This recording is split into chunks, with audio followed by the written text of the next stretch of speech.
we're constantly coming up with new ideas, either as individuals or as our sort of social committee, as you mentioned, CR champions. And there's a representative from each and every team across the business within that CR champions group. So they get their inputs from their teams, and then they meet as a group on a regular basis. And you know, we've done all sorts of things.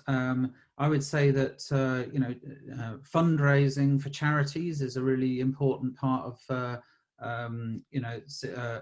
not just social responsibility. That, you know, it doesn't need to be corporate. It's social responsibility in the context of the people, you know, where we want to benefit those around us, you know, that are outside of the company, especially where you get people that, you know, have you know, personal situations where, you know, certain charities have really helped out, and you know, they want to give something back, and you know, we want to get behind those ideas as well. So we've actually been doing a lot of things around mental health, and we've actually been providing, or we chose about a year ago now, the Mind charity, in order to build some fundraising events around that, and at the same time help with the profile and awareness of mental health, not just within our organisation, but also out in the wider world.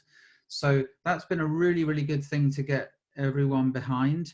You know, everyone, you know, keeps referring to it as well. You know, we will do, you know, anything from a bake-off, you know, through to you know, a poker night, or you know, going out and meeting up at some bowling alley, or sort of bongos bingo was another night as well that we've done, which you know, is hilarious, and people have lots of fun. But you know, people are willing to pay for these things. They're not even necessarily, you know, the company's not necessarily expected to pay for it.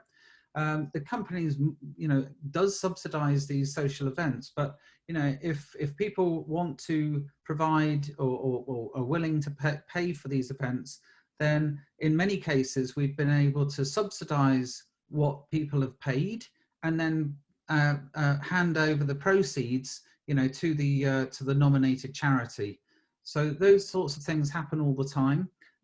What has changed, I think, in recent months, particularly with lockdown, as we've experienced, we've moved to, as you would expect, more online socials. So whether that's about, you know, checking in with people for a coffee and having a chat about a certain thing as a group.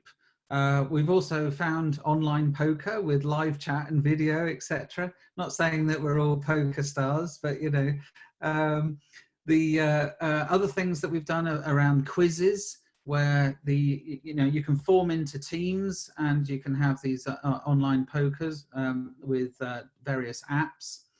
And we did one just the other day, actually, where we were.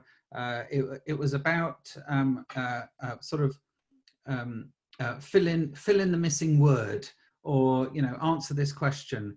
And then what it does is it asks everyone a different question in pairs, and then there's a sort of shoot off between the one that's most popular between the two. And you know, you can imagine that, you know, people that are put on the spot, you know, are trying to keep things sort of family friendly and you know, sort of very professional, but you know, typically these things are happening in the evening, and you know, people let their mask drop a little bit, and you know, have a bit of fun and maybe push the boundaries a bit. But that's where people are able to really express themselves and show their real human side, and have a lot of great fun at the same time.